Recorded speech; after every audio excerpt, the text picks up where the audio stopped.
강의 노트 이제 파트 1이 이제 끝나고 있다고 말씀을 드렸고요. 오늘 이제 끝내고 이제 파트 2로 넘어갈 거고요. 파트 1의 남은 부분 마저 조금 설명하고 강의 이어가도록 하겠습니다. 중간고사 일정은 우리 조교하고 얘기해서 대충 정리가 된 걸로 알고 있습니다. 네, 그죠? 그래서 제가 기출문제를 이제 조만간에 올릴 거고요. 기출문제 풀어서 내는 거를 홈워크로 할게요. 예. 그리고 여러분들 그 비데라웨이 시뮬레이션 하는 거 맨넷 코드로 그죠? 그거 공유했어요, 그죠? 예. 자, 그것도 여러분들 해서 다음 주까지 제출하는 걸로 알고 있습니다. 여기까지 하면 여러분들 중간고사 준비가 다 될 것 같고요. 중간고사는 다음 주에 이제 우리가 보는 걸로 알고 있어요. 예. 중간고사하고 상관없이 계속 강의 진도는 계속 나갈게요.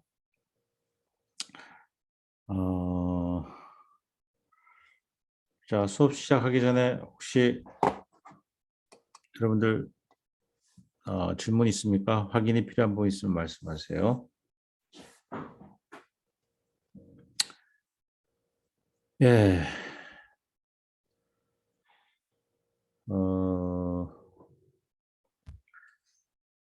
마지막 남은 주제는요. 조금 우리가 배운 거를 지금 사실 이제 한 학기 된다. 이제 지금까지 계속 한 게 우리 뭡니까? 피지컬 레이어에서 그죠? 우리가 트랜스미터 리시브에서 어떻게 1과 0 정보를 비트들을 인포메이션 비트들을 릴라이블하게 깨지지 않고 보낼 수 있느냐, 어떤 식으로 보낼 거냐, 그리고 얼마나 빨리 보내느냐가 중요한 이슈였어요, 그죠? 예, 그래서 계속 끊임없이 얘기하는 게 데이터 웨이시잖아요, 그죠? 그러려면 여러분들이 뭘 알아야 되면 밴드위스도 알아야 되고요. 그다음에 어떤 모듈레이션 방식을 쓰는지도 알아야 되고, 그죠? 그다음에 또 이제 코딩도 걸잖아. 우리가 채널 코딩이란 말 썼죠, 그죠? 예, 그래서 코딩을 그러면 이제 내려가는 비트를 고쳐낼 수 있다 이런 얘기도 했고요. 그다음에 전에는 이제 샤넌 커패시티라는 얘기도 우리가 이제 했었어요. 자, 근데 우리가 끊임없이 이제 우리가 뭐를 했었냐면요, 비데라웨이 커브를 그렸었잖아요. 뭐 예를 들면은 다시 한번 우리가 굳이 보면은요. 이런 걸 했다는 거죠. 여기 이제 BER이라고 불렀잖아요, 그죠? 비트 에러가 날 확률인데 우리가 이쪽에서 뭐를 했냐면요, SNL이라고 쓸 때도 있었고 이쪽을 EB 오브 엔젤이라고 쓰기도 했는데, 그죠? 그래프는 기본적으로 이렇게 워터폴링 힌트입니다, 그죠? 폭포수 떨어지듯이, 그죠? 예, 이렇게 떨어지는 형태예요, 그죠? 예, 그래서 모듈레이션 방식에 따라서 이제 성능이 이렇게 커브가 다르겠죠. BR 커브가 다르겠죠, 그죠? 예, 이걸 우리가 BR 커브라고 부른다 그래서 BR 커브, 그죠? 그런데 우리가 어떤 때는 SNR, 어떤 때는 EBOB는 두 개 관계가 있죠. 이 두 개는, 그죠? 예, 우리가 어떻게 했었어요? SNR은 어떻게 됐어요? EB 오브 N0에다가 R 곱하기 W 이런 식으로 나타내셨죠, 그죠? 예, 다시 말해서 얘가 파워고요. 예, 신호를 보내는데 필요한 공 하나 던질 때 필요한 파워가 되는 거고요. 얘는 이제 그때 잡음입니다, 그죠? N0 곱하기 이게 밀도거든요. 밀도라는 거는 1헤르츠당 얼마만큼의 자본 파워가 있느냐를 나타내는. 그래서 W헤르츠만큼을 우리가 사용을 하니까 이 N0 곱하기 W가 이게 PN이 되는 거예요. 얘는 PS가 되는. 그래서 PS 나누기 PN이 SNR인데, 그래서 관계는 SNR은 결국 뭐예요? EBO 벤젤 어떤 관계예요? EBO 벤젤에다가 뭐예요? R 나누기 W 이 관계에 있는 거죠, 그죠? 예, R 나누기 W가 뭐예요? W가 밴드위스고, 그죠? 얘는 1초 동안에 보내는 비트 숫자잖아요, 그죠? 예, 그래서 얘를 우리가 뭐라고 부르면 얘 단위가 뭐냐면 얘 단위는 bits per 다시 bits per second per hertz 이게 단위가 되겠죠. 1헤르츠를 가지고서 1초 동안에 몇 비트를 보내느냐. 이걸 우리가 밴드위스 이피션시라고 불러요. 효율성을 나타내는 거잖아. 효율성. 밴드위스 이피션트 1헤르츠. 1헤르츠 공 하나 던져가지고 도대체 몇 비트를 보내느냐. 그래서 효율성이 좋은 투수는 공 하나 던져가지고 2비트도 보내고 3비트도 보내고 4비트도 보내고 더 많은 비트를 보낼 수 있지. 효율성이 높다는 말이에요, 그죠? 예. 그게 바로 이걸로 주어지는 거죠. 예. 그래서 우리가 이제 요걸 누가 결정하냐면 뭐가 누가 결정해요? 공 하나를 던지면 2비트를 보낼지 3비트, 4비트를 보낼지 누가 결정해요? 모듈레이션 방식이 결정하잖아요, 그죠? 모듈레이션 방식을 주면 대역폭을 주고요, 밴드위드 대역폭을 주고 W를 주고 R을 주면 여러분들 이걸 계산할 수가 있는 거지, 그죠? 맞습니까? 네. 잠깐 제가 잘못했어요. 요 헤르츠가 아니, 위에 게 단위가 비츠 per 세컨이고요. 전속도. 1초 동안에 보낸 비트 숫자고 요게 비트 단위가 헤르츠잖아요. 그죠? 예. 그래서 비츠 per second에다가 요 헤르츠로 나눠준 거죠. 그죠? 예. 그래서 비츠 per second per 헤르츠가 되는 거죠. 그래서 우리가 이제 요 값은 아는 거예요. 그러면 결국 다시 말해서 EB 오브 N제로는 SNR에다가 W 나누기 R을 하면 되는 거죠. 이거 이제 얘는 얘를 나눠주면 되겠죠. 그죠? 그래서 SNR을 주면 항상 EB 오브 N제를 바꿀 수가 있어요. 또는 EB 오브 N제를 주면 SNR로 바꿀 수가 있어요. 그래서 얘네 둘이는 왔다 갔다 할 수 있다는 얘기예요. 그죠? 예. 그래서 우리가 가로축을 그릴 때 SNR로 그릴 수 있고 가로축을 또는 EB 오브 N제를 그릴 수 있어요. 그죠? 그래서 예를 들어 QPSK면요. QPSK면은 R이 얼마예요? 2죠. 그죠? 예.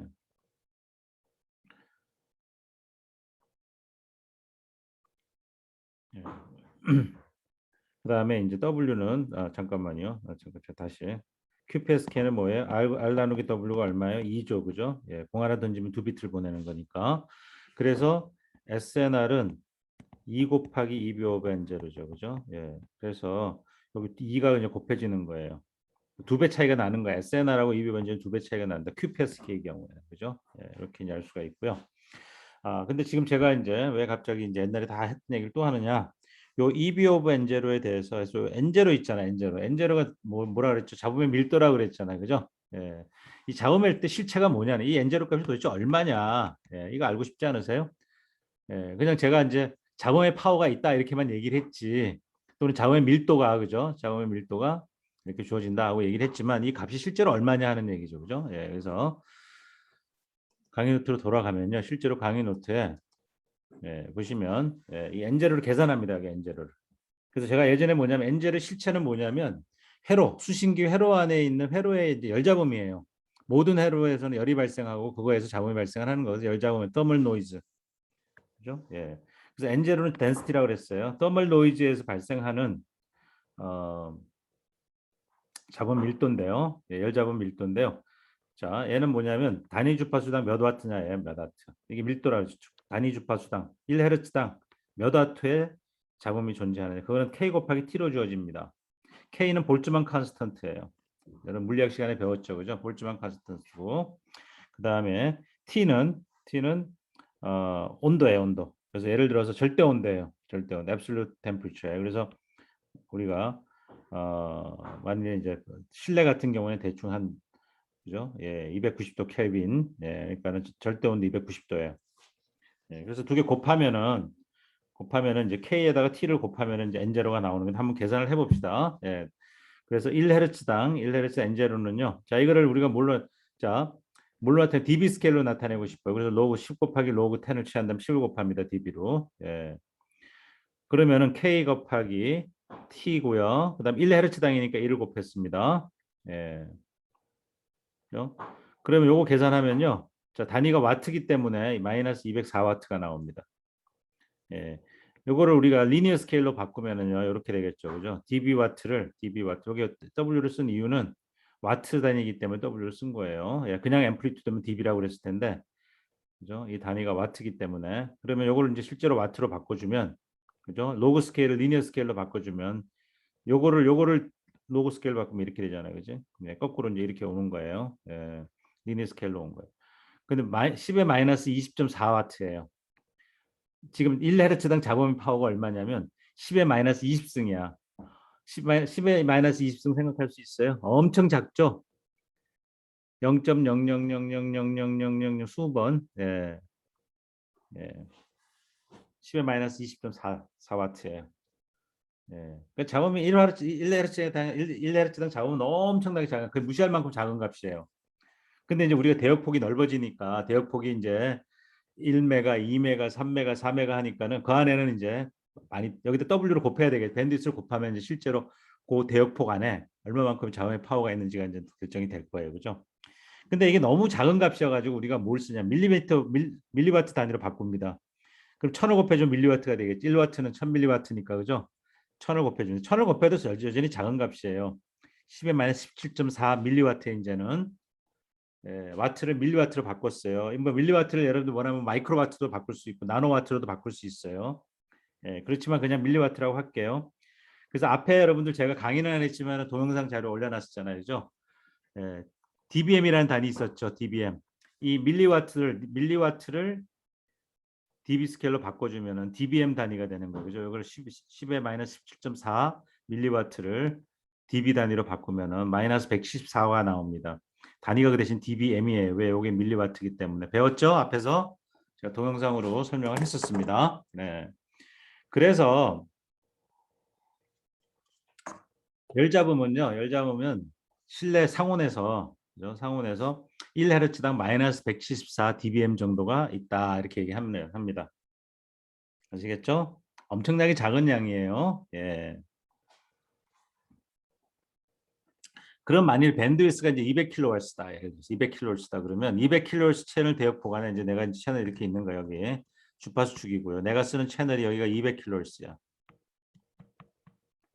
요만큼을 내가 쓰는 거예요. 대역폭을. 그럼 이 안에는 자본 파워가 얼마 있느냐? 예. 그러면은 K 곱하기 T에다가 밴드위스, 이걸 밴드위스라고 B가 밴드위스예요. 200을 곱해줘야 돼요. 그죠? 그러면 1Hz당 114 dBm이니까 200kHz 때는 얼마가 들어있느냐 하는데 요거를 이제 요 200은 53 dB에 해당됩니다. 예. 그리고 얘네 두 개 더 할 수 있어요. 제가 이제 예전 강의 노트에 동영상 강의에서 설명을 했습니다. 예, 두 개 더하면 이렇게 됩니다. 그러니까 여러분들이 얘하고 그냥 더한 거예요. 근데 여러분들이 그러니까 마이너스 114 더하기 53 하면 마이너스 121이잖아요. 그죠? 근데 이제 많은 사람들 헷갈리는 게 야, 단위가 틀린데 어떻게 더하냐? 예, 하나는 dB고 하나는 dBm인데 더하냐? 더할 수 있습니다. 그죠? 예. 그거는 왜 가능한지 다 설명을 했습니다. 예. 예. 여러분들이 그 동영상을 봤으면은 다 설명이 됐을 거고요. 어쨌든 그래서 200kHz 대역폭을 사용하게 되면 그 안에는 잡음의 파워가 마이너스 121 dBm의 잡음의 파워가 있다 이렇게 얘기할 수가 있습니다. 그래서 여기 보시면은요, 여기 이제 주파수축이고요, 주파수축이고 예, 여기가 이제 파워입니다. 파워인데 여기 마이너스 121 dBm이라고 여기 이렇게 여기 마이너스 120이잖아요, 그죠? 마이너스 121 dBm 이 정도 있을 거예요 밑에. 예. 이게 잡음은 사실 랜덤하기 때문에 이건 평균값이라고 생각하면 돼요. 평균값. 예. 실제로는 랜덤해요. 예. 평균 파워로 생각하시면 됩니다. 그래서 마이너스 121 dBm 정도가 파워가 깔려 있는 거 항상 존재하는 거예요. 이 상황에서 우리가 이제 신호를 보내는 거거든요. 예. 다음 페이지 볼게요. 그 다음에 또 새로운 숫자가 하나 더 나오는데요. 제가 이건 여러분들 잘 몰라도 되는데요. 그냥 상식적으로만 그냥 아시면 될 것 같아요. 노이즈 피겨라는 게 있어요. 그래서 무선 통신을 공부하게 되면 조금 상세히 들어가게 되면요. 예, 회로 쪽으로 들어가게 되면은 이제 노이즈 피겨라는 값이 나옵니다. 줄여서 NF라고 얘기하는데요. 이제 잡음의 소스를 얘기하는데 잡음은 이제 아까 열잡음은 기본적으로 깔려 있잖아요. 이제 열잡음 말고도 뭐가 있냐면요. 회로 중에서 이제 뭐냐면 우리가 액티브 능동 소자 액티브 엘리먼트 안에는 그죠? 액티브 엘리먼트 안에는 이제 뭐 예를 들어 대표적인 게 뭐냐면 파워 앰프예요. 증폭기. 증폭기 생각하면 돼. 증폭기에다가 잡음이 회로상에서 발생하는 잡음이 증폭기에 들어가면 어떻게 되겠어요? 잡음도 증폭이 돼요. 네. 그래서 뭔가 이 잡음이 증폭돼서 나오거든요. 예. 그래서 이 증폭되어 있는 잡음 있죠, 그죠? 예.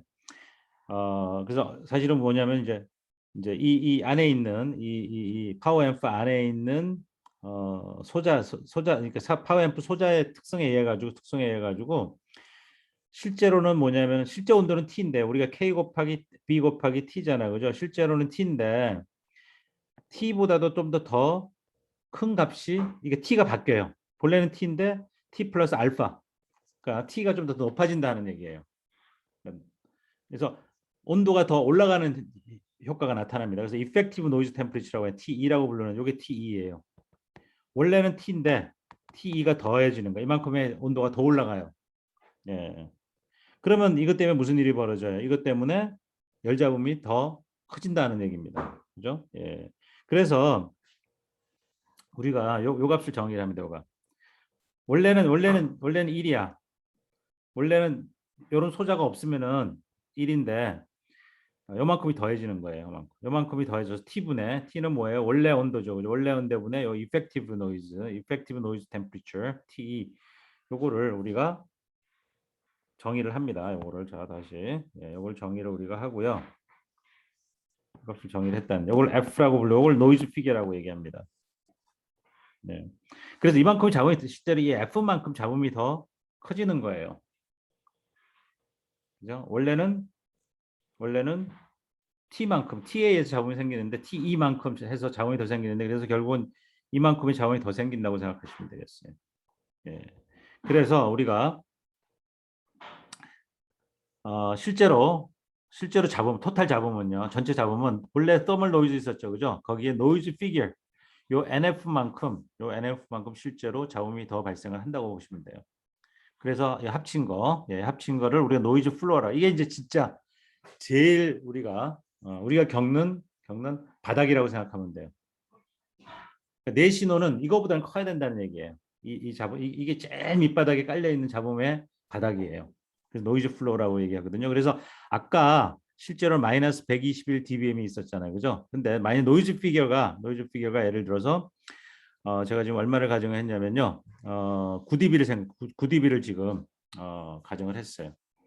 아니 잠깐만요. 9dB가 아니라 4dB. 4dB를 가정을 했습니다. 그래서 NF가 4dB다 가정을 하면요. 여기 보시면 이게 4dB 더 올라가는 거예요. 마이너스 4dBm입니다. 4dB. 4dB 더 올라갔어요. 그래서 뭐냐면 마이너스 121 dBm이었는데 원래 4dB가 더 올라가서 마이너스 4dB입니다. NF를 4dB라고 하면은요. 마이너스 121 dBm에서 4dB를 더하면 마이너스 117 dBm이 됩니다. 그래서 노이즈 플로우는 마이너스 117 dBm이 이제 되는 거고요. 그게 깔려 있는 잡음의 높이입니다. 잡음의 크기입니다. 잡음의 파워라고 생각하면 되겠어요. 그래서 내 신호는 마이너스 117 dBm을 기준으로 이제 몇 dB 더 위에 있느냐 이렇게 보시면 돼요. 그래서 우리가 SNR이라고 얘기하는 거는요. 여기 보시면은요. 여기 마이너스 108 dBm이라고 여기 있는데 내가 신호를 받았어. 신호를 받은 게 아니라 내가 지금 이제 예를 들어서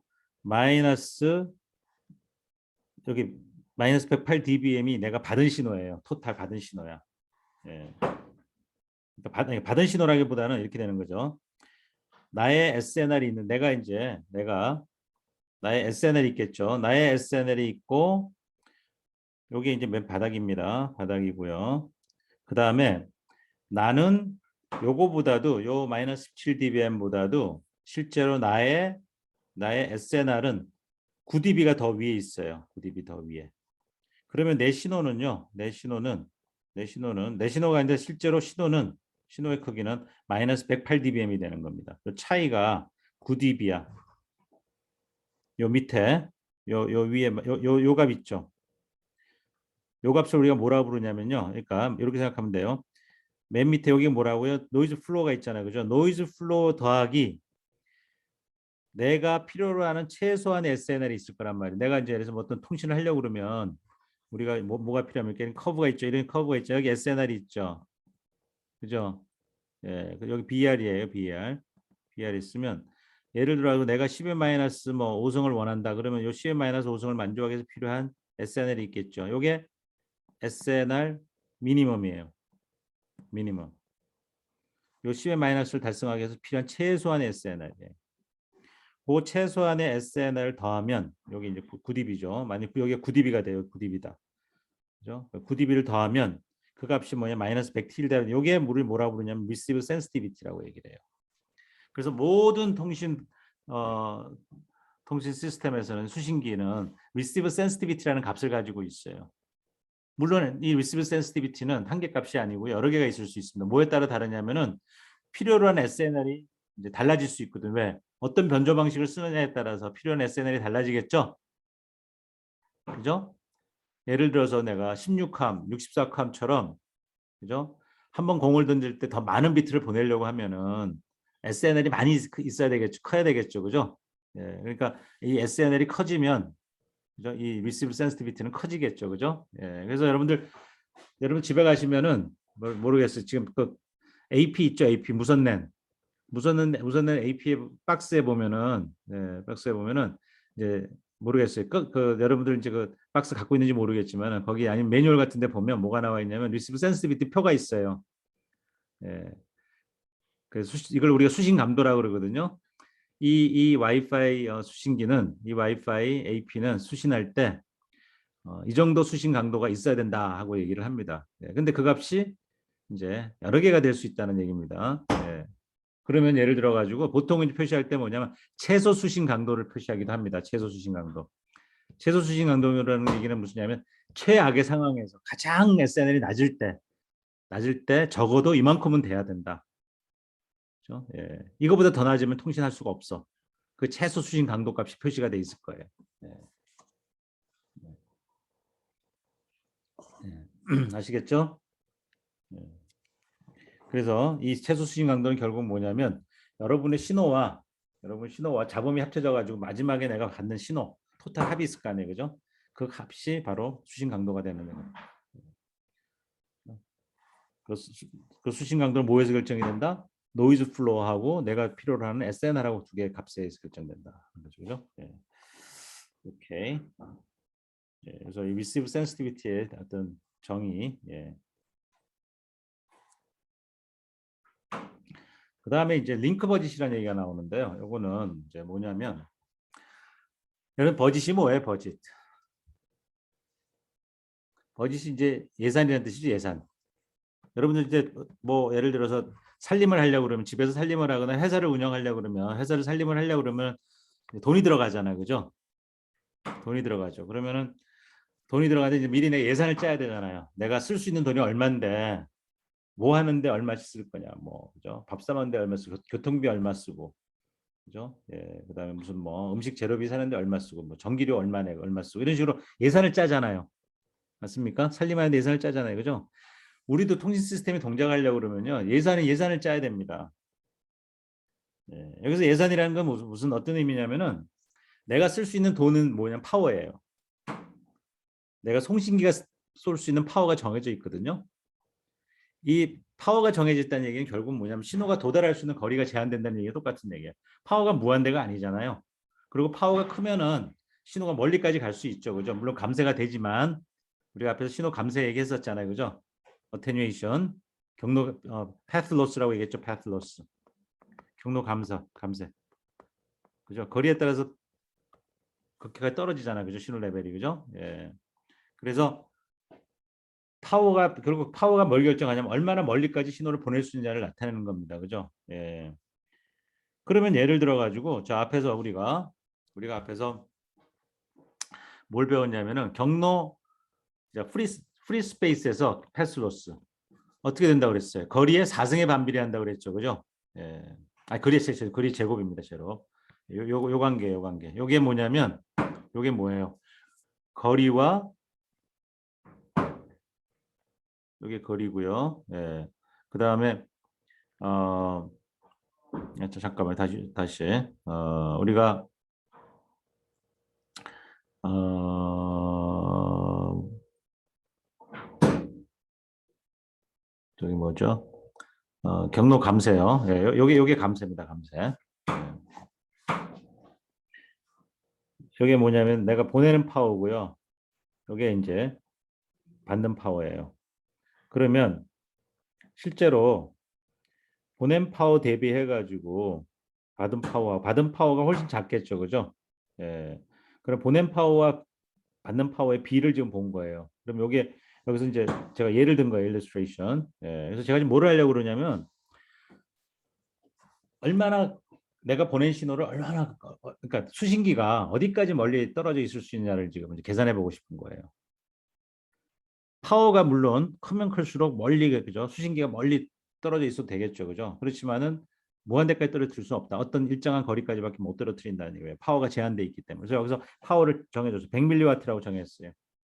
송신기가 쏠 수 있는 게 100mW입니다. 예, 그리고 주파수를 줬어요. 통작하는 주파수를. 왜 주파수를 줬냐면 주파수마다 경로가 감쇄하는 거리가 달라진다고 그랬죠. 그죠? 높은 주파수로 갈수록 많이 감쇄를 한다고 그랬어요. 로스가 크다고 그랬어요. 그죠? 예. 그러니까 수식이 있었습니다. 예. 한번 다시 가볼까요? 조금 돌아가면요.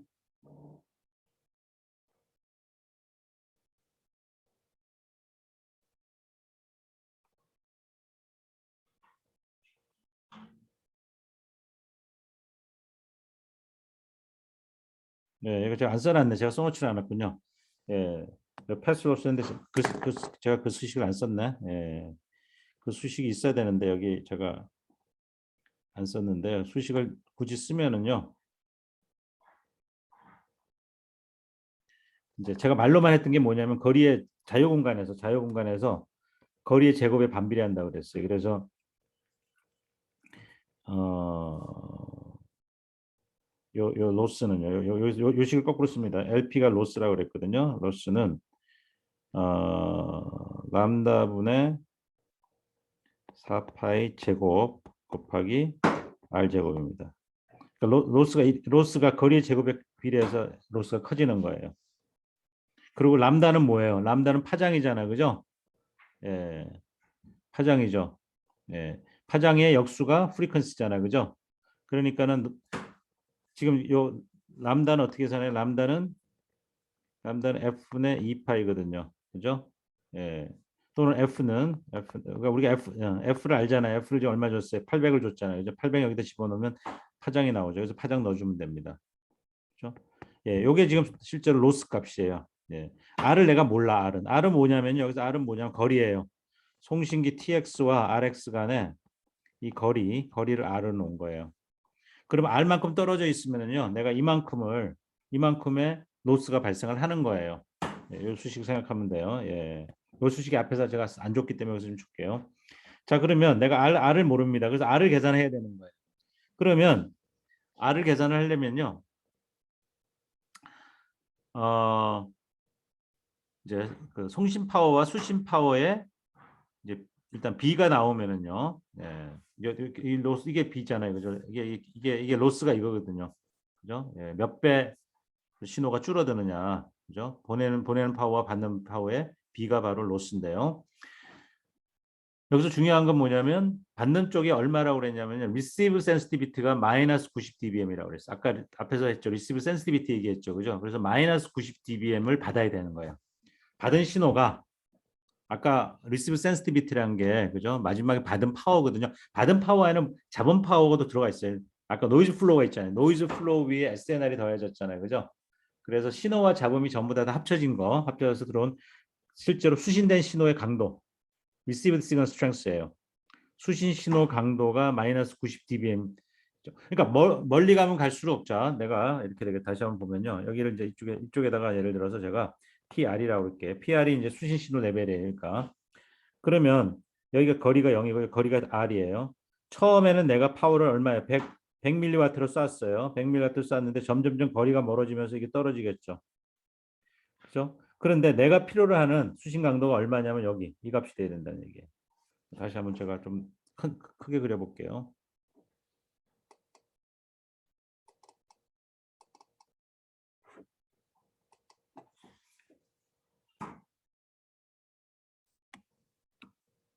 여기 R이에요. 여기가 PR이에요. 예. 그러면 처음에 거리 0일 때 여기서 얼마를 쏘면 100mW로 쐈어요.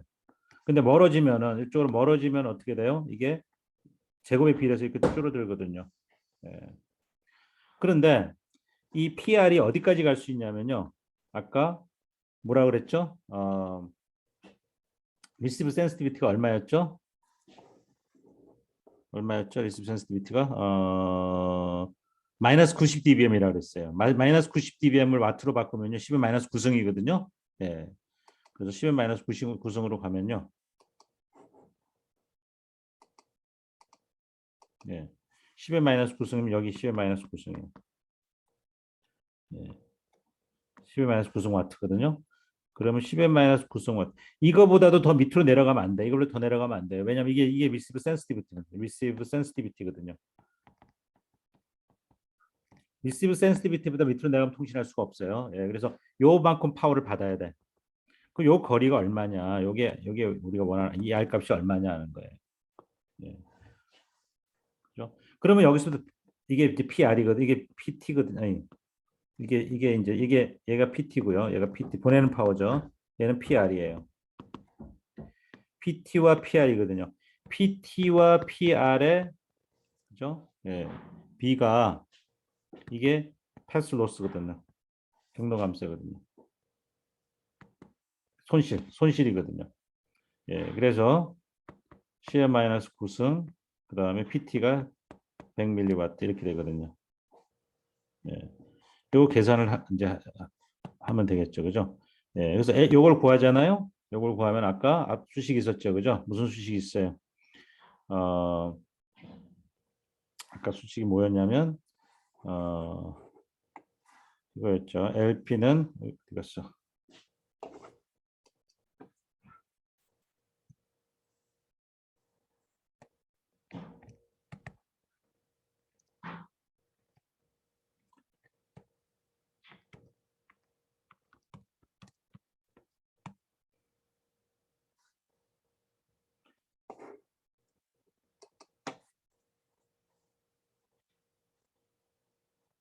알제곱. 예. 요런 요 관계식 있죠. 예. 그죠? 여기다 넣어줍니다. 그죠? 예. 요 값을 넣어줍니다.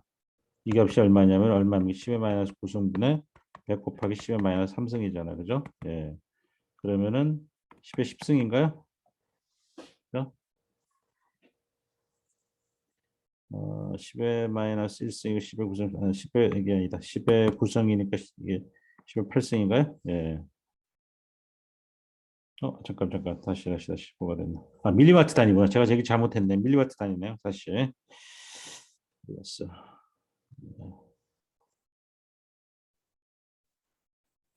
얘가 지금 이게 와트 이게 지금 dBm이니까 밀리와트인가요? 예, 밀리와트. 예, 100이니까 이거 그냥 다시 바꾸면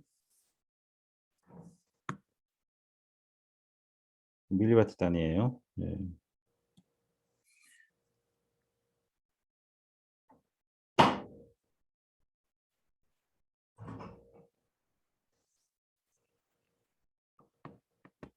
10의 11승이 되겠죠. 그죠? 이것도 밀리와트거든요. 왜 dBm이니까 밀리와트겠죠. 그죠? 예. 10의 11승. 그럼 우리가 람다 알죠? 그죠? 예. 그러면 뭐요 계산하면은 R이 나오겠죠. 그죠? 예. 요 R을 계산하면 우리가 원하는 이거. 여기까지가 통신이 가능한 이제 이걸 우리가 뭐냐 커버리지라고 얘기합니다. 통신이 가능한 범위 커버리지 계산할 수가 있죠. 그죠? 예. 아시겠죠? 예. 여기 질문 있는 사람 말씀하세요.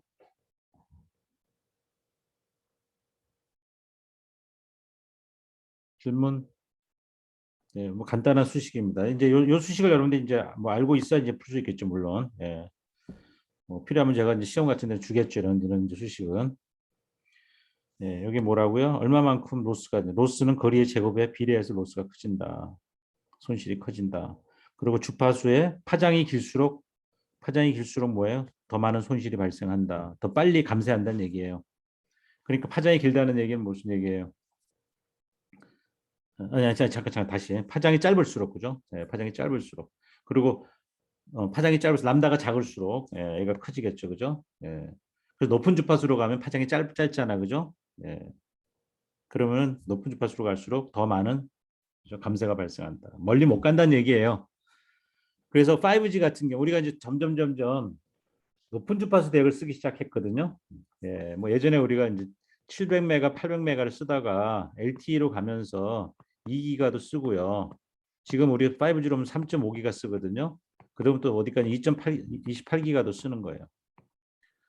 그러니까 700메가에서 700, 800메가헤르츠에서 2기가, 3.5기가. 지금 현재 5G 3.5기가습니다. 예, 그다음 28기가도 씁니다.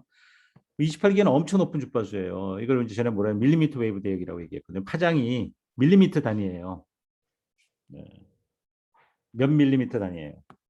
그러니까 밀리미터 웨이브를 쓰게 되면은 파장이 엄청나게 작기 때문에 감쇄가 엄청나게 크다는 얘기입니다. 그래서 높은 주파수로 갈수록 신호를 멀리 못 보내요. 아시겠죠? 예. 오케이. 예, 뒤에 조금 남은 얘기들이 있는데요. 자, 이거는 뭐 제가 생략을 할게요. 예, 여기 지금 이제 링크 버짓이라는 게 있는데 이제 뭐 이거는 이제 뭐를 하는 거냐면요. 실제로 이제 방금 제가 계산한 거는요. 굉장히 간단한 계산을 한 거고요. 이 커버리지를 계산하기 위해서 간단한 계산을 했는데 실제로는 고려해야 될 게 엄청나게 많아요. 아까 제가 말씀드린 것처럼 내가 예산을 그죠? 내 예산 내가 쓸 수 있는 파워가 있다 그랬잖아요, 그지? 예, 그 파워를 나눠줘야 되는 거예요. 예, 근데 왜 그러냐면 손실이 여기저기 발생. 지금 제가 본 거 뭐만 봤어요? 경로 감세만 봤잖아요, 그죠? 거리에 따른 감세만 봤죠. 근데 감세가 이 경로 감세만 있는 게 아니고요, 회로상에서도 감세가 발생을 합니다. 예, 그래서 회로 안에 실제로 이제 회로 안에 케이블이 있으면요, 케이블을 지나가면서 로스가 까먹는다는 얘기예요. 파워가 손실이 생기고요. 예. 그 다음에 또 뭔지 아세요? 페이딩이 발생하잖아요, 그죠? 페이딩이 발생해서 운이 좋으면은 개인이 생기지만 운이 나쁘면 개인이 떨어지죠. 앰플리트 또 줄어들잖아요, 그죠? 앰플리트 줄어들면은 또 그만큼 손실이 생기는 거예요. 그래서 이런 것들을 다 그죠? 예, 다 고려를 해야 된다는 얘기입니다. 내가 쓸 수 있는 돈은 이만큼인데 이걸로 까먹고 저걸로 까먹고 하면 남는 게 별로 없잖아요, 그죠? 내가 이만큼은 있어야 되는데 통신하려면 이만큼 있어야 되는데 이만큼 있어야지 통신이 되는데 여기서 까먹고 저기서 까먹고 하면 이제 남는 게 별로 없으니까 거리를 멀리 못 보내는 거예요. 아시겠죠? 예, 그래서 그거를 우리가 이제 링크 버짓 어나리시스라고 얘기합니다. 예, 이런 식으로 예산을 짜야 돼요. 어디에서 얼마 까먹고 어디서 얼마 까먹을 거라고 생각해서 그래서 이제 뭐냐 마지막에 파워를 얼마를 쓸 건가 내가 결정해야 되는 거예요. 뭐에서 까먹고 뭐에서 까먹으니까 내가 이만큼 거리를 내가 보내려면 적어도 보내는 쪽 파워를 이만큼을 해야 된다. 뭐 이런 식으로 우리가 이제 예산을 짜야 된다는 얘기예요, 그죠? 예, 그런 것들이 필요하다는 정도만 얘기를 할게요. 됐죠? 예. 이렇게 해서 우리가 피지컬 레이에 대해서 강의를 이제 모두 끝냈습니다. 예.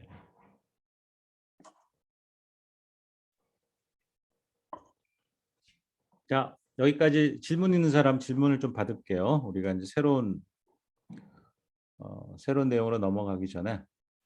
예, 그래서 한 학기 열심히 우리가 했는데 한 학기 아니라 지금까지 이제 한 달 반 정도 열심히 이제 했는데 그죠? 뭐를 했느냐? 이제 제가 전에 이번 이제 파트 1에서 뭐 했나 보면 이제 뭐 통신 네트워크가 어떻게 구성돼 있고 막 하고서 제가 이제 그죠? 뭐를 했냐면 이제 이렇게 했잖아요, 그죠? OSI 7 레이어라는 게 있어 7개 계층이 있다고 얘기하고 통신하려면 이제 7개 중에서 이제 이런 계층들을 이제 구현을 해야 된다. 그런데 가장 기본적인 계층이 가장 밑에 있으면서 가장 기본적인 게 바로 누구예요? 우체부에 해당하는 거죠. 실제로 내가 내 정보를 전달하려면은 편지에다 써가지고 봉투에 넣어서 그죠? 상대방한테 내 봉투를 갖다 줘야 되잖아요, 그죠? 그 봉투를 갖다 주는 일을 해야 될 거 아니에요. 봉투를 안 갖다 주고는 어떤 정보도 전달될 수가 없어요. 그 우체부가 봉투를 갖다 주는 그 일을 하는 게 바로 피지컬 레이어다.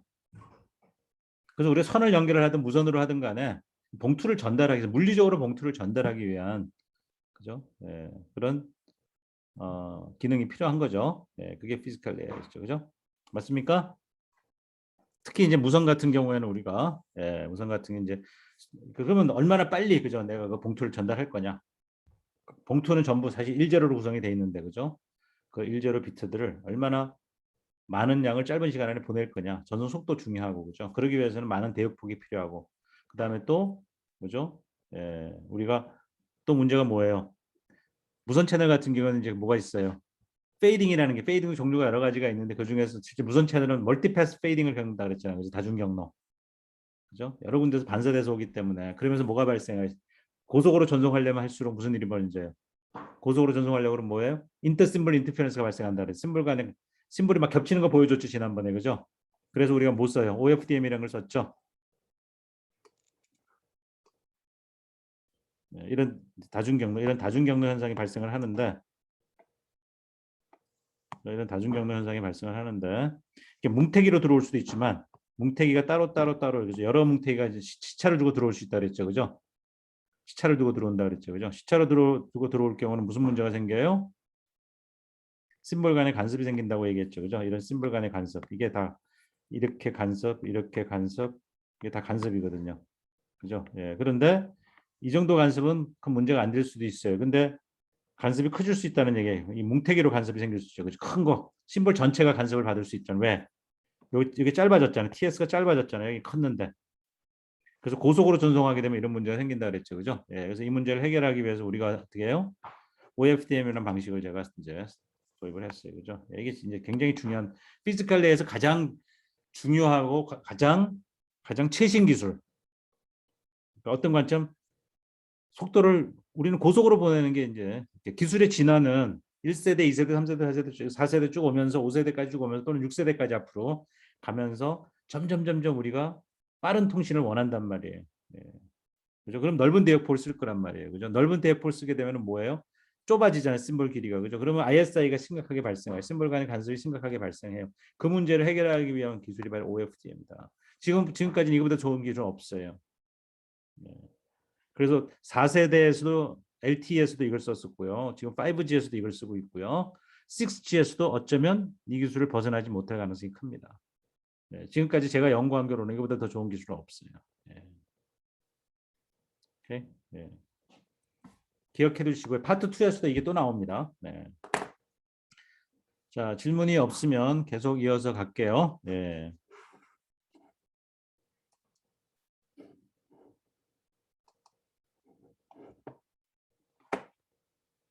네, 새로운 강의 노트 지금 파트 2 제가 어제 올렸어요.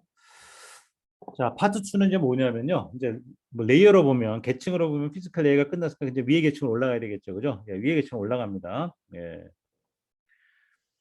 그래서 이제 주로 이제 네트워크와 관련된 계층입니다. 물론 네트워크에서도 뭐 네트워크 관련된이라는 표현, 네트워크의 가장 기본을 이루는 거는 피지컬 레이어예요. 이제 그 위에 필요한 여러 가지 기술들이 있겠죠. 네트워크를 구성하기 위한 여러 가지 기술이 있겠죠. 그죠? 그리고 또 여기서 중요한 것 중에 하나가 또 뭐냐면 표준이 중요합니다. 표준. 여러 가지 표준들이 나옵니다. 네트워크 표준들이. 예를 들어서 와이파이, 무선랜도 여러 가지 표준이 있어요. 예, 그래서 여러분들이 이제 뭐냐면 이런 표준에 대해서도 어떤 표준이 있는지 여러분들이 아는 것도 굉장히 중요해요. 그러니까 예를 들어서 여러분들이 이미 알고 있는 표준을 보면 당연히 이제 LTE나 5G가 이제 무선 네트워크 표준 중에 하나예요. 표준이죠, 그죠? 예, 이동통신 기술 표준이에요.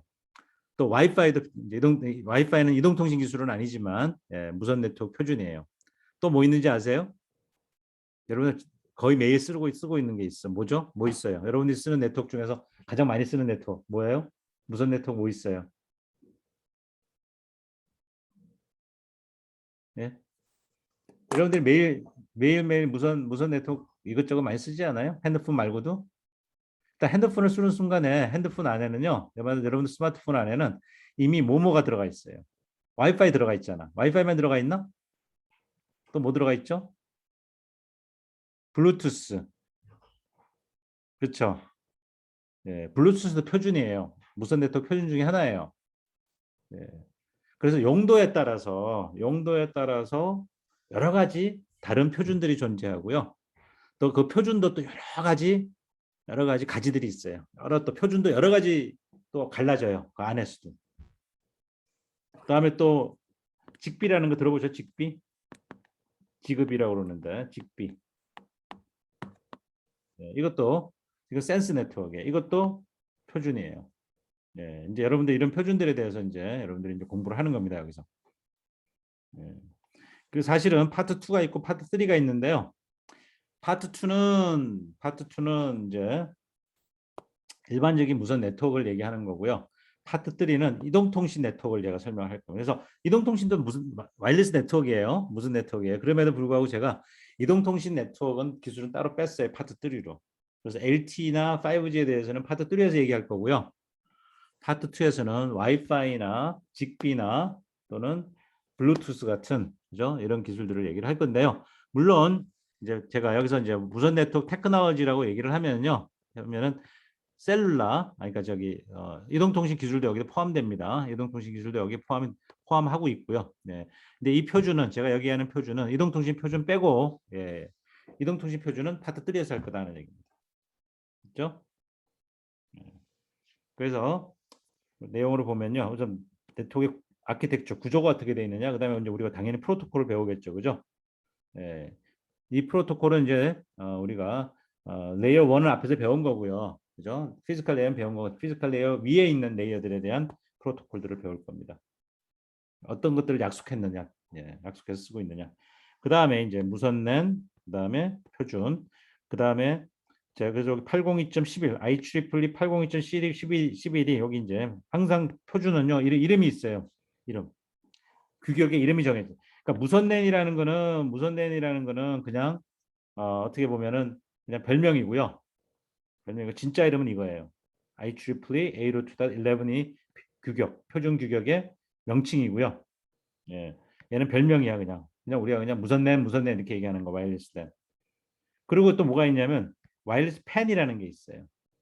얘는 또 정확한 이름은 IEEE 802.15네. 번호가 달라. 11, 15 이렇게 돼 있죠, 그죠? 예.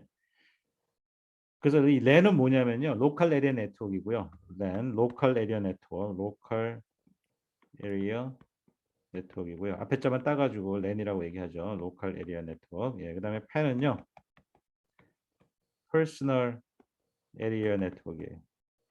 그러니까 이게 두 개가 차이가 뭐냐 하는 얘기죠. 퍼스널 에리어. 예. 기본적으로 큰 차이는요, 거리라고 생각하면 돼. 퍼스널 에리어는 자기 사용자가 그 주변에 신호를 멀리 보내지 않고 아주 가까운 데 있는 놈들을 커버한다. 그런 의미에서 한 사람을 중심으로 해서 그 사람 주변에 있는 기기들을 연결한다. 그래서 블루투스가 대표적인 예야. 블루투스는 여러분들 뭐죠? 어디 있어요? 무선 마우스나 그죠? 예. 그다음 에어팟 이런 그죠? 귀에다 꽂고 듣는 거. 예. 뭐 이런 데 주로 쓰잖아요. 그죠? 예. 무선 키보드 이런 데 쓴단 말이에요. 그래서 개인의 자기 사용자가 필요한 어떤 주변에만 연결하기 위해서는 그런 네트워크이다 해서 팬이라고 부릅니다. 로컬 에리어 네트워크는 좀 멀리 떨어진 데까지도 커버가 가능한 거죠. 그죠? 그래서 이제 로컬 에리어냐, 퍼스널 에리어냐 이렇게 구분합니다. 자, 그리고 방금 제가 이미 얘기한 것처럼요. 여기 이제 자세히 그림 한번 볼까요? 여기 보시면은 어떤 게 보입니까? 예, 이게 이제 여러분들 집안이 이제 이렇게 구성되어 있다고 볼 수도 있어요. 그냥 일반화시켜서 그린 거예요. 물론 여러분들 집이 다 이렇게 돼 있다고 생각하지는 않습니다만은 예, 여기 와이어리스 네트워크를 두 개로 분류를 했어요. 이런 와이어리스 네트워크 있고 이런 와이어리스 네트워크 있어요. 이거는 이동통신 네트워크, 이동통신. 예, 이건 모바일 네트워크. 그래서 뭐가 보입니까? LTE. 그죠? 예. 그리고 여기는 이제 뭐가 보이냐면 여기 와이파이가 보이네. 그죠? 직비가 보이네. 예. 여기 좀 또 여기 안에 표시를 안 했지만 이제 여기 블루투스가 있네. 블루투스. 예. 그래서 이제 뭐냐면 예를 들어 여러분들 핸드폰이 있으면 핸드폰이 여기 여러분들이 이제 그죠? 에어팟 같은 거 여기 이제 있는 거고요. 에어팟 있고 또는 뭐 스마트워치 여러분들 그죠? 예, 손에 하는 스마트워치 블루투스 연결할 수가 있잖아요. 그죠? 예. 이런 식으로 연결돼 있고 컴퓨터하고도 연결 마우스 그죠? 예, 뭐 마우스 뭐 이런 거 연결이 쭉 되겠죠. 그죠? 예. 그다음에 여기 와이파이가 있고요. 예. 그다음에 뭐 예를 들어서 이제 직비 같은 걸 뭘로 연결하냐면요. IoT 전동 집에 있는 불도 켰다 하고 그죠? 예. 문도 뭐 원격으로 그죠? 예. 예. 또는 뭐 커튼 같은 거 집에 그죠? 커튼 큰 거 있으면은 딱 누르면은 무선으로 쫙 열리고 그죠? 쫙 닫히고 이런 것들. 예. 이런 거 IoT 같은 거 할 때 직비 이런 걸 쓰는 겁니다. 예. 아시겠죠? 네. 예, 자세하게 이제 어떤 식으로 동작하는지를 우리가 이제 이게 어떻게 동작하는지를 보는 게 이제 이번 파트 2의 목표입니다. 자, 그러면 당연히 이제 해야 될 일은 뭐냐면요. 해야 될 일은 네트워크이니까 서로 그죠? 보내는 쪽과 받는 쪽이 서로 연결이 돼야 됩니다. 그죠? 근데 보내는 거 하나, 받는 거 하나가 아니에요. 이제 여기 보시다시피 그죠? 여러 개가 이렇게 막 연결돼 있다. 여러 개가 이렇게 여러 개가 막 연결이 돼 있어. 네, 여기 여러 개가 막 연결이 돼 있다고. 이동통신도 마찬가지. 기지국이 있으면 단말기에 여러 대가 연결돼 있다고요. 그래서 여러 개가 서로 이제 서로 상호 접속이 돼 있어야 된다 네트워크죠. 네. 자 그러기 위해서는 피지컬 레이어만 필요한 게 아니라 그죠? 네트워크를 하기 위한 여러 가지 복잡한 기능들이 또 추가로 필요하다. 그래서 여러 레이어가 필요한 거예요. 여기 보시면 우리가 피지컬 레이어가 여기 이렇게 있잖아요. 그죠? 피지컬 레이어만 있는 게 아니고 또 위에 데이터 링크 레이어라든지 네트워크 레이어라든지 이런 것들이 이제 있어야 된다는 얘기입니다. 근데 보내는 쪽이 여기 있고요. 받는 쪽이 여기라고 하면 중간에 딴 데를 거쳐서 갈 거 아니에요. 그죠? 서로 보내는 쪽과 받는 쪽이 서로 연결돼 있을 수도 있지만 네트워크를 거쳐 가지고 그죠? 예, 받는 쪽까지 갈 수도 있죠. 예를 들어서 뭐 내 서버가 저기 있다 그러면 내 보내는 사람 보내는 단말기가 서버하고 바로 연결돼 있는 게 아니라 인터넷을 거쳐서 간다든지 기지국을 거쳐서 간다든지 와이파이, AP. 여러분들 통신하려고 그러면 어떻게 해요? 여러분들이 노트북 연결시키려면 어떻게 해요? AP랑 접속을 하는 거거든요. 그 AP를 통해 가지고 인터넷을 들어가고 인터넷을 통해서 서버에 접속되거나 그죠? 이렇게 되는 거거든요. 그죠? 예. 그러니까 중간에 어딘가를 거쳐간다는 얘기를 하는 거예요. 그래서 중간에 어쨌든 거쳐가는 걸 릴레이 노드라고 할게요. 자, 이게 앞에서 우리 봤었어요. 예. 엔드 노드는 보내는 쪽과 받는 끝단을 얘기하는 거고요. 예. 그래서 제가 이제 앞에서도 얘기했지만 보내는 쪽은 아니 중간에 릴레이 노드, 중간에 있는 노드들은 세 개 계층만 구현을 하고 있어요. 그죠? 피지컬 레이어는 당연히 들어가고 그다음 데이터 링크와 네트워크 레이어를 갖고 있고요. 끝단은 요 세 가지 계층 말고도 위에 다른 것들도 갖고 있죠. 그죠? 맨 위에는 애플리케이션이에요. 이메일을 보내기 위해서 필요한 프로토콜이라든지 그다음 동영상을 보내기 위해서 필요한 프로토콜이라든지 그죠? 예. 그다음에 카카오톡을 한다. 카톡을 하면 카톡 애플리케이션이 필요한 애플리케이션 프로그램 위에 깔려야 된단 말이에요. 그맨 위에 단에 있는 거예요. 맨 위에 단에 애플리케이션이 올라가는 거예요. 앱이 올라간다고 생각하면 되겠어요. 맨 위에는 앱이 있는 거고요. 그 밑에는 이제 여러 가지 이제 기능들이 좀 필요하겠죠. 그죠? 압축도 해야 되고 여기 안에서 하는 일이 뭐냐면 압축도 하고 그다음에 또 보안에 필요한 일도 할 거고요. 그죠? 네. 그리고 여기 트랜스포트 레이어는 트랜스포트 끝단과 끝단. 얘는 트랜스포트 레이어가 없어요. 중간에 릴레이는. 끝과 끝단 사이에 끝과 끝단 사이에 트랜스포트 레이어가 있는 거예요. 그리고 중간중간에 뭐냐면 네트워크 있어요. 항상 네트워크 있어야 네트워크 구성할 수 있어요. 그죠? 그리고 피지컬 레이어 바로 위에는 데이터 링크 레이어가 올라갑니다. 예. 오케이. 자, 그런데 중요한 거는 우리가 네트워크를 구성할 때 이제 이와 같은 구조가 이제 필요한데 여러 사용자를 접속하는 게 굉장히 중요한 일입니다. 예, 뭐냐면 여기 이제 한 개만 그려져 있지만은 실제로는 아까도 제가 얘기했지만 여러 사용자가 동시에 접속을 하는 상황이 벌어질 거다 하는 얘기입니다. 예, 그럼 좀 뒤에 자세히 설명을 할게요. 예. 자, 다시 돌아와서 아까 그림을 다시 좀 자세히 그려보면요. 피지컬 레이어가 있죠. 그다음 위에 뭐가 올라간다고요? 데이터 링크 레이어가 올라가죠. 그다음에 네트워크 레이어가 올라가거든요. 예. 그러면 자, 여기는 뭐 예를 들어서 뭐 이제 굳이 이걸 구분을 하면요. 예, 하드웨어와 소프트웨어로 이렇게 나눠집니다. 예, 피지컬 레이어에 보면 이제 RF 회로가 들어가고요. 그래서 안테나 같은 거, 파워 앰프라든지 우리가 피지컬 레이어에서 뭐예요? 신호를 만들어서 보내잖아요. 그죠? 펄스, 공을 던져야 되잖아. 그럼 공을 만들고 뭐 색깔을 뭘로 할지 뭐 정하는 거 이런 건 다 소프트웨어가 하는 거예요. 하고 나서 실제로 공을 던지는 건 하드웨어가 하는 거야. 그죠? 예, 파형을 만들어내고 처리를 한 다음에 그죠? 예, 실제로 파워 앰프로 증폭을 해갖고 안테나를 통해서 실제로 보내는 거는 예, 하드웨어가 한다고 생각하면 돼서 이제 하드웨어 소프트웨어가 이제 물론 이제 뭐죠? 뭐 파형을 만들고 처리하는 것도 하드웨어가 처리하는 것도 있고 소프트웨어가 처리하는 것도 있겠죠. 예. 근데 중요한 건 이제 요거 끝나고 나서 위에 단에는요. 데이터 링크 레이어 두 개가 나눠집니다. 서브 레이어라고 그러면 둘로. 네, 서브 레이어로 나눠집니다. 두 개. 하나는 맥이라는 서브 레이어고 하나는 LLC라는 서브 레이어가 있어요. 맥은 뭐 약자냐면요. 맥은 미디엄 액세스 컨트롤이라는 그죠? 서브 레이어가 있어요. 맥 서브 레이어, 미디엄 액세스 컨트롤. 그다음에 LLC는 로지컬 링크 컨트롤, 로지컬 링크 컨트롤. 나중에 이제 우리가 설명을 할 겁니다. 제가 이 맥은 뭐를 하고 LLC는 뭐를 하고 이제 기능을 설명하고 그다음에 실제로 구체적인 예를 한번 들여다볼 겁니다. 예. 자, 그런데 대부분의 표준은요. 우리가 다루는 표준들은 여기에 해당됩니다.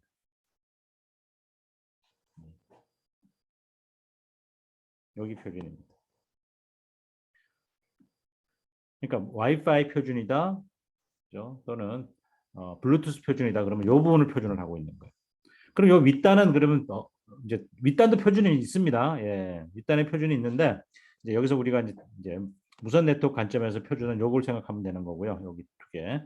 요 위에는 예를 들어서 이제 우리가 많이 쓰는 게 인터넷 프로토콜이에요. 예. 여기가 이제 TCP 프로토콜. 예, 잠깐만요. 예. 트랜스포트 레이어는 PTCP, 그다음에 네트워크 레이어는 IP 프로토콜, 인터넷 프로토콜. 그래서 우리가 인터넷 쓰고 있는 TCP/IP가 트랜스포트 레이어와 네트워크 레이어에 해당되는 거예요. 그래서 그런 표준들을 다 위해서 사용하고 그래서 TCP/IP가 항상 돌고 있다 생각하면 되는 거예요. 인터넷을 사용하면은요. 그리고 그 밑에 이제 네트워크에 필요한 그죠? 기능들이 이렇게 레이어로 이제 주어졌는데 그죠? 뭐가 있어요? 데이터 링크 레이어. 피지컬 레이어는 우리가 얘기를 했으니까 이제 주로 우리는 데이터 링크 레이어를 얘기할 거다는 얘기입니다. 파트 2에서. 그죠? 네. 자, 이 중에서도 이제 특히 무선 네트워크에서는 이 MAC, 미디엄 액세스 컨트롤 레이어가 가장 중요한 역할을 합니다. 네, 그래서 여러분들이 맥의 개념을 이해하는 게 중요하겠죠.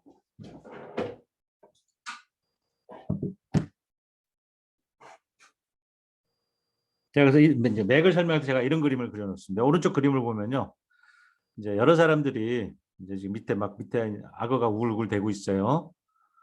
서로 줄다리기를 하는데 이 사람들이 서로 힘겨루기를 하잖아. 그게 다 서로 그죠? 예, 서로 막 이제 이기려고 이제 막 줄을 잡아당기고 있습니다.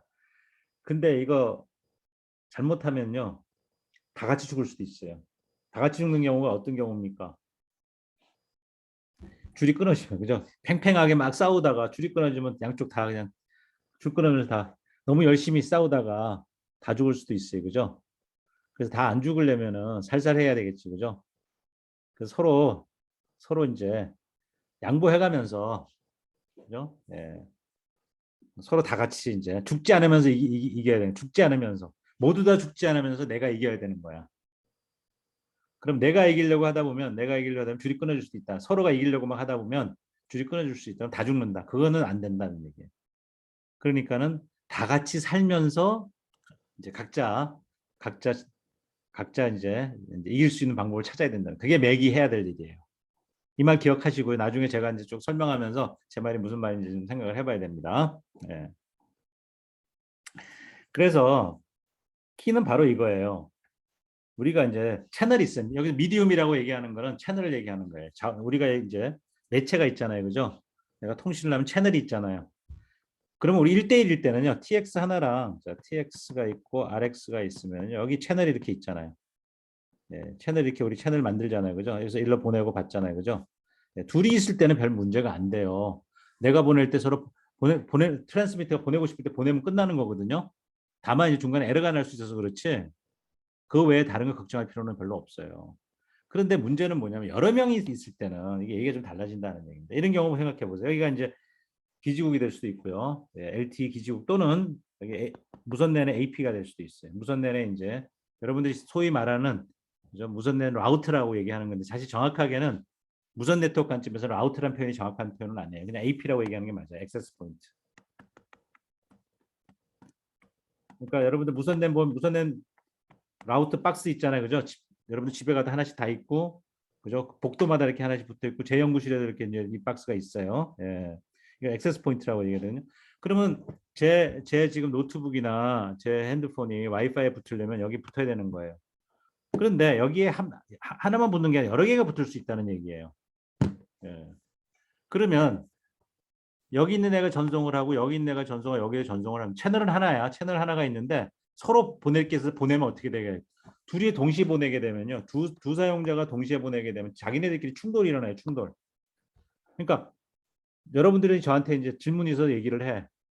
근데 제가 기회를 안 주고 그냥 얘기하세요. 그럼 두 사람이 동시에 저한테 얘기를 하면 어떻게 돼요? 둘이 동시에 들리면 제가 못 알아들을 수 있죠. 그죠? 서로가 그냥 섞여가지고 그죠? 예, 그게 간섭이에요. 간섭 때문에 둘 다 그러니까 충돌이 일어난 거예요. 그럼 둘 다 죽는다는 거예요. 둘 다 못 듣는다는 얘기예요. 한 사람이 얘기하고 다음에 한 사람이 얘기를 하면 제가 들을 수 있는데 두 사람이 동시에 그냥 얘기를 해버리면 두 사람 신호가 제 귀로 들어오면은 제가 못 들을 수 있다. 그런 상황으로 생각하시면 되는 거예요. 예. 그러니까 동시에 at the same time 동시에 전송하면 어떻게 되느냐? 어떻게 되겠냐? 다 충돌이 일어나서 다 같이 죽는 거지. 그죠? 그래서 우리가 뭐가 필요하면 여러 사용자가 통신을 할 때는요. 미디움을 이 매체를 서로 공유할 수 있는 sharing 서로 잘 효과적으로 공유할 수 있는 방법이 필요하다는 얘기. 그게 바로 맥이에요. 그걸 가능하도록 하는 프로토콜이 맥입니다. 자, 왜 충돌이 일어나냐면요. 이게 무선 채널 특성 때문에 그래서 뭐 유선에서도 물론 이런 일이 있을 수 있습니다만은 기본적으로 무선에서는요. 브로드캐스팅 네이처 이게 무슨 얘기냐면 내가 신호를 쏘면요. 이거 다시 한번 제가 여기다 좀 지우고 제가 설명을 할게요.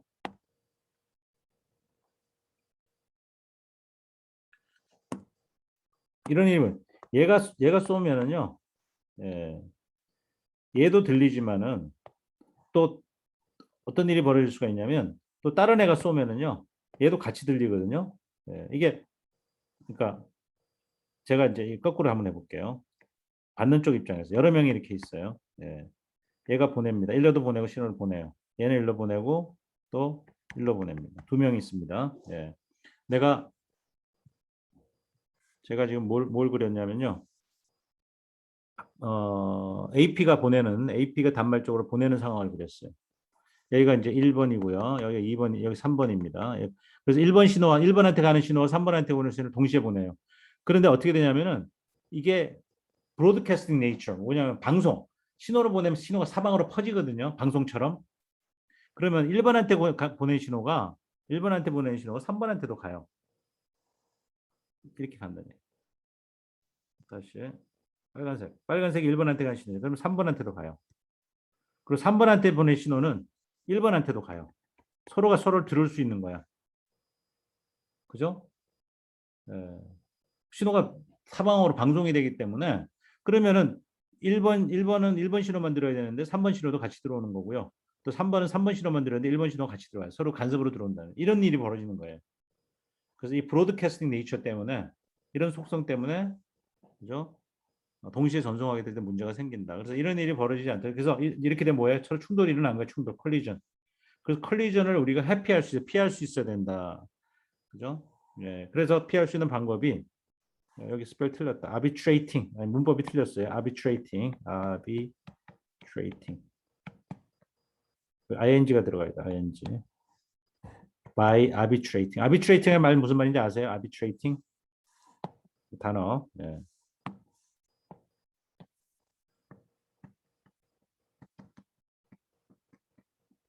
arbitrating 찾아보세요. arbitrating 무슨 말이에요? 서로 이제 뭐죠? 협상하는 거죠, 그죠? 예. 서로 싸울 때 서로 중재하는 거. 그걸 arbitrating이라고 그러죠, 그죠? 그래서 서로가 충돌이 일어나지 않도록 arbitrating을 해주는 기능, 중재해주는 기능이 필요하다는 얘기예요. 그죠? 그게 바로 medium access control protocol이에요. 아시겠죠? 네, 개념을 설명을 했습니다.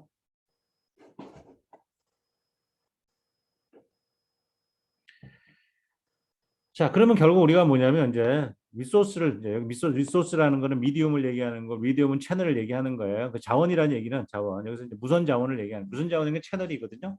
이 채널을 이제 나눠 가져야 된단 말이에요. 그죠? 예, 여러 사용자가 있는데 얘네들이 서로 나눠 가져야 돼요.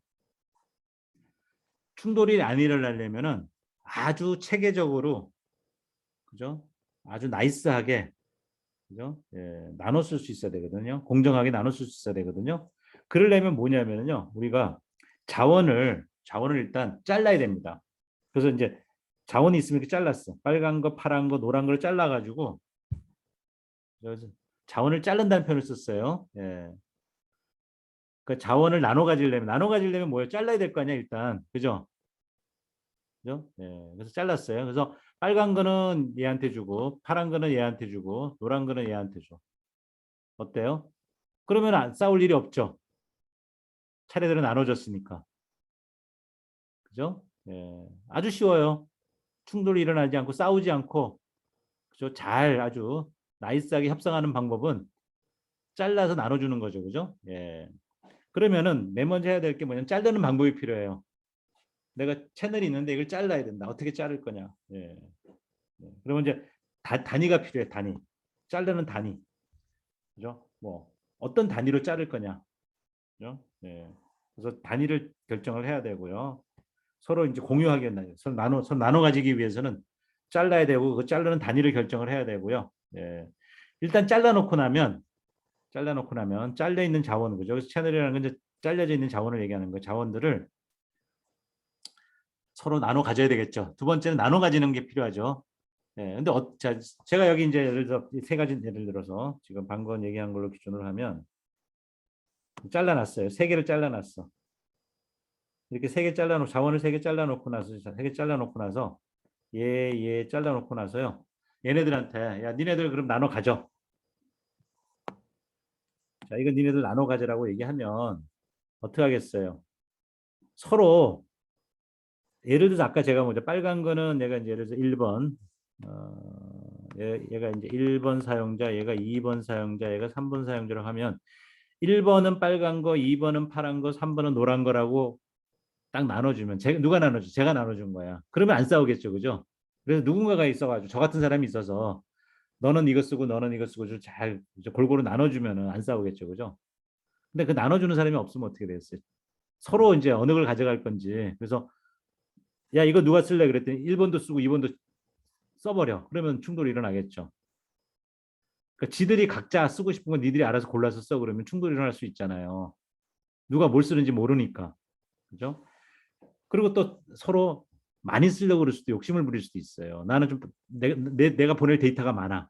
나는 그러면 나는 빨간 거 하나만 쓰는 게 아니라 나는 파란 것도 쓸래. 그러면서 누가 안 정해줬으니까 서로 많이 가져가려고 막 싸울 거라 컴피티션.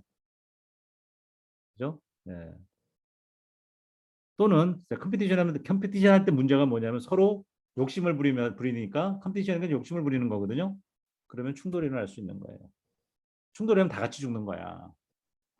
또 한 가지는 그렇게 그런 일이 안 벌어지게 하려면요. 미리 예약해 주면 되죠. 너는 여기 쓰고 너는 여기 쓰고 너는 여기 쓰고 예약 그죠? 제가 좀 전에 얘기한 게 예약이에요. 그죠? 1번은 빨간 거, 2번은 파란 거 이런 식으로 예약해 주는 거예요. 뭐 이렇게 여러 가지 방법이 있다는 얘기를 하는 거예요. 그래서 요약해서 이제 분류를 해보면요. 자, 매체를 나눠 쓰는 방법입니다. 미디엄 쉐어링 테크닉이에요. 나눠 쓰는 방법은 크게 둘로 나눕니다. 크게. 스태틱하고 다이내믹하고. 자, 스태틱이란 말 아시죠? 다이내믹은 동적으로 한다는 얘기, 스태틱은 정적으로 한다는 얘기입니다. 그죠? 예. 그런데 이 스태틱과 다이내믹의 의미를 조금 더 구체화시켜 보면은요. 이렇게 됩니다. 자, 스태틱하게 하는 거랑 다이내믹인데요. 스태틱하게 하는 경우는 미리 어사인을 해주는 거예요. 미리 고정시켜 주는 거야. 너는 어디 있어, 너는 어디 있어, 너는 어디 있어, 딱 정해주는 거예요. 그 다이내믹이라는 건 미리 안 정해준다는 얘기입니다. 스태틱은 미리 정해준다는 얘기고요. 차이 아시겠죠? 큰 차이가 있죠, 그죠? 예. 그래서 스태틱이라는 건 스태틱 채널 어사이먼이라는 건 미리 픽스트 고정시켜 준다는 얘기예요. 그래서 고정의 반대가 다이내믹이에요. 고정 안 하고 그때그때 정해주는 게 다이내믹이에요. 근데 다이내믹하게 하려면요 컨트롤이 필요해요. 컨트롤 안 하면 다 같이 죽을 수 있거든요. 그래서 다이내믹 컨트롤이 필요해요. 다이내믹 미디엄 액세스 컨트롤이 필요한 거예요. 맥이 필요한 거예요. 이 경우 맥이 필요 없어요. 스태틱 채널 어사이먼 같은 건 맥이 필요 없어. 왜? 미리 정해놨기 때문에 컨트롤 할 일이 없는 거야. 충돌이 일어나지 않기 때문에. 그런데 다이내믹하게 할 경우에는 충돌이 일어날 수 있기 때문에 맥이 필요하다는 얘기, 미디엄 액세스 컨트롤이 필요하다는 얘기예요. 근데 우리가 관심 있는 건 이 부분입니다. 맥 쪽에. 그럼 맥은 또 둘로 갈라집니다. 스케줄링하고 랜덤 액세스로 갈라집니다. 네. 자, 우선 랜덤 액세스 먼저 할게요. 가장 쉬운 방법입니다. 뭐냐면 자원을 잘라놨잖아. 토막토막 잘라놨어요. 그러고 나서 랜덤 액세스는 뭐냐면 쓰고 싶은 사람이 마음대로 쓰라는 얘기예요. 네가 보내고 싶으면 아무거나 아무 데서나 네 마음대로 보내가 랜덤 액세스. 글자 그대로 랜덤이에요. 근데 아까 제가 그랬죠. 랜덤 액세스를 하면 안 된다 그랬잖아요. 다 죽을 수도 있다 그랬잖아요. 근데 랜덤 액세스를 잘하면 좋습니다. 잘하면 됩니다. 조금 더 좀 머리를 써서 현명하게. 그냥 내가 보낼 게 있다고 해서 그냥 막 쏘는 게 아니야. 뭔가 잔머리를 굴리는 거예요. 잔머리를 굴려가지고 충돌이 안 일어나도록 잔머리를 굴려서 이제 하는 방법이 있을 수 있다는 거예요. 그게 랜덤 액세스 프로토콜입니다. 여러 가지 방법이 있을 수 있어요. 그래서 이거 배울 겁니다, 여러분들이. 어떤 랜덤 액세스 방법이 있는지. 그 다음에 랜덤 액세스가 아니면은요, 스케줄링입니다. 스케줄링은 제가 앞에서 얘기한 것처럼 레저베이션 해주는 거예요. 미리 스케줄링이라는 말 여러분 아시잖아요. 미리 예약하는 거잖아요, 그지? 미리 정하는 거잖아요, 그죠? 그래서 누가 뭘 쓸지를 미리 정해주는 거, 그게 스케줄링이에요. 아시겠죠? 네. 그러면 스케줄링을 해주는 사람이 있어야 되겠죠? 지가 할 수는 없잖아. 지 마음대로 할 수는 없잖아. 모든 사람들을 보고서 누가 어디를 쓸지 정해야 되니까 누군가가 해줘야 되는 겁니다. 그죠? 예. 랜덤 액세스는 지가 그냥 정하는 거예요. 지가 보낼 게 있으면 지가 알아서 보내는 거예요. 차이 아시겠죠? 예. 자, 그리고 제가 여기다 박스를 그려놓고 나서요. 예, 줄을 다 이렇게 그어놨어요. 이렇게. 예, 이 의미를 아셔야 됩니다. 예, 여기 줄을 쫙 그어놨어요. 여기 이렇게 줄을 그어놨단 말이에요. 예, 이 줄. 이 박스는 뭐냐면요. 여기 보시면 채널라이제이션 이렇게 돼 있어요. 이게 뭐냐면 채널라이제이션이 뭐냐면 아까 우리가 채널이 있으면 그 채널을 토막을 내야 된다고 그랬죠. 나눠주려면 기본 단위를 잘라야 될 거 아니에요. 그 기본 단위를 잘라주는 게 채널라이제이션이에요. 쪼가리를 내는 거, 토막을 내는 거. 왜 토막을 내야 돼요? 여러 사람들이 쓸 수 있도록 나눠주기 위해서. 한 통이 있으면 못 나눠주잖아요. 그래서 여러 사용자 수를 나눠주는 게 채널라이제이션이고 여러 가지 방법이 있습니다. FDMA, TDMA, CDMA, OFDMA. 그래서 앞에 약자를 따서 Frequency Division Multiple Access FDMA, Time Division Multiple Access TDMA, Code Division Multiple Access CDMA, Orthogonal Frequency Division Multiple Access OFDMA 이런 식으로 한 4가지 방법으로 분류할 수가 있습니다. 그러니까 끝에 MA로 끝나는 거 있죠. Multiple Access, Multiple Access, Multiple Access, Multiple. MA로 끝나는 건 전부 뭐다? 채널라이제이션이다. 채널 잘라주는 방법이다. 아시겠죠? 그럼 채널 잘라주고 나면 그 다음에 이제 뭐예요? 이걸 누구한테 나눠줄 건지 결정해야 돼. 2가지 방법이 있는 거예요. 스케줄링을 해서 나눠주는 방법이 있고 또는 각자가 자기가 알아서 랜덤하게 가져가는 방법이 있고 2가지가 있다는 얘기. 그때 컨트롤이 필요한 거예요. 맥이랑 컨트롤. 아시겠죠? 네. 네. 네, 오늘 여기까지 할까요? 네.